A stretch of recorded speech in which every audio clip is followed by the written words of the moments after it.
99% of people are not willing to do what it takes to make their dreams come true. The Marines have a saying, everybody wants to go to heaven, but nobody wants to die.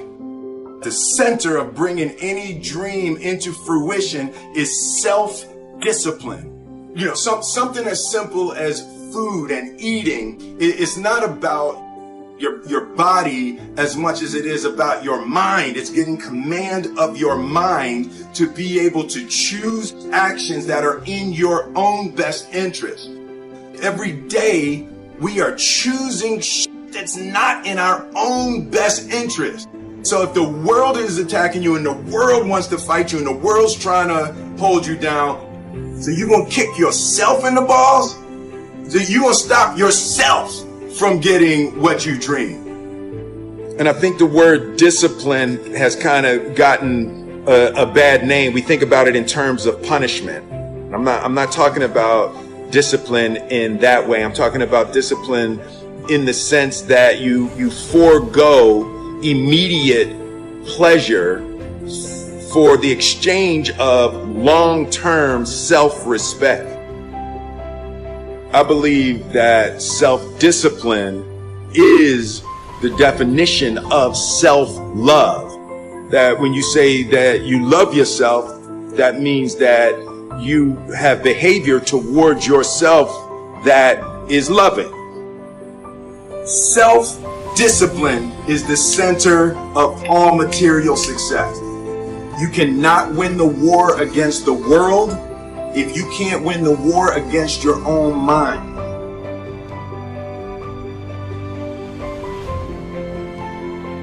Self-love is when you say to yourself, oh, man, look, I know you and that girl got a real connection. I know y'all vibe, but that's your girl's cousin.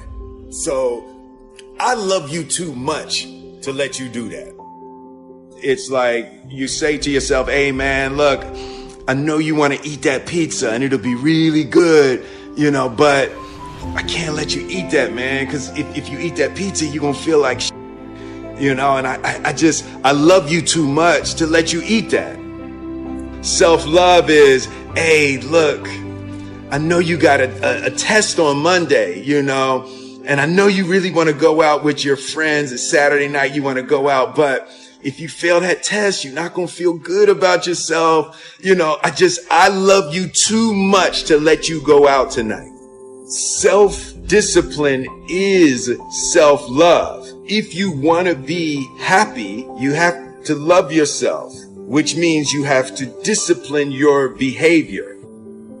The road to sustained happiness is through disciplining your behavior.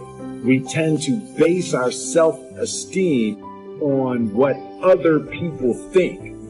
And that's not really self-esteem. Self-esteem is supposed to be how we feel about ourselves. And I was just saying how dangerous it is to allow other people to determine how you're going to feel about you. And it's kind of like looking into a broken mirror. You're going to look in a broken mirror and then change your face to try to look good in this defiled, busted, broken mirror. And it just, other people's opinions is a really way to determine how we feel about ourselves.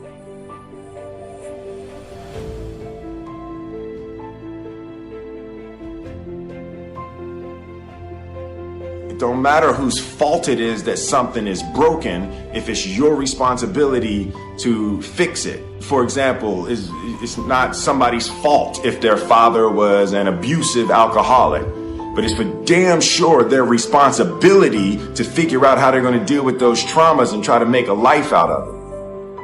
It's not your fault if your partner cheated and ruined your marriage, but it is for damn sure your responsibility to figure out how to take that pain and how to overcome that and build a happy life for yourself. Fault and responsibility do not go together. It sucks, but they don't. When something is somebody's fault, We want them to suffer. We want them punished. We want them to pay. We want it to be their responsibility to fix it. But that's not how it works, especially when it's your heart. Your heart, your life, your happiness is your responsibility and your responsibility alone. As long as we're pointing the finger and stuck in whose fault something is, we're jammed and trapped into victim mode. When you're in victim mode, you are stuck in suffering. The road to power is in taking responsibility. Your heart, your life, your happiness is your responsibility and your responsibility alone. You can make a person smile, you can make a person feel good, you can make a person laugh, but whether or not a person is happy is deeply and totally and utterly out of your control. The prerequisite for spending time with any person is that they nourish and inspire you. They feed your flame. Look at your last 5 text messages. Are those people feeding your flames or dousing your fire? Put your phone down for just a second and look around. Look to the people around you. Are those people throwing logs on your fire or are they pissing on it?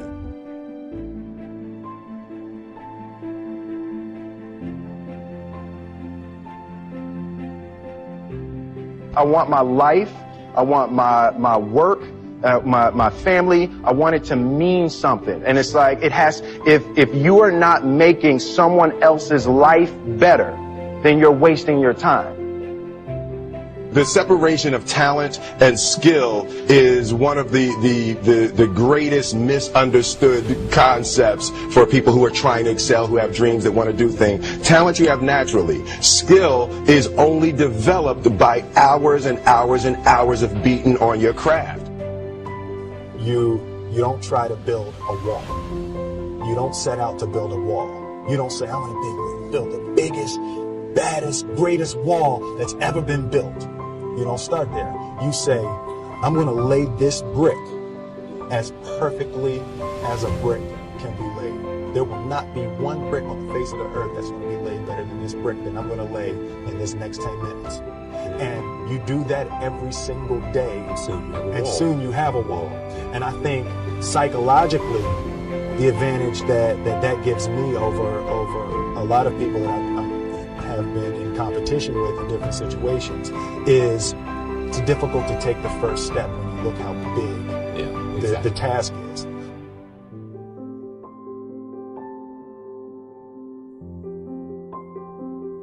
The definition of who I am is very clear to me, and it also redefines who I want to be, in that I know for a fact that I'm stronger than I thought I was.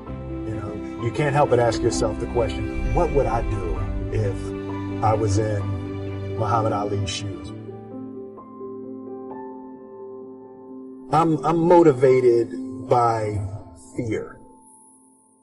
I hate being scared to do something. And I think what developed in my early days was the attitude that I started attacking things that I was scared of. Why were you scared in your bed the night before? What do you need that fear for? Just don't go. Why are you scared in your bed 16 hours before you jump? Why are you scared in the car? Why could you not enjoy breakfast? Fear of what? You're nowhere even near the airplane. Everything up to the stepping out, there's actually no reason to be scared. It only just ruins your day. You don't have to jump. And then in that moment, all of a sudden, where you should be terrified is the most blissful experience of your life. And God placed the best things in life on the other side of terror.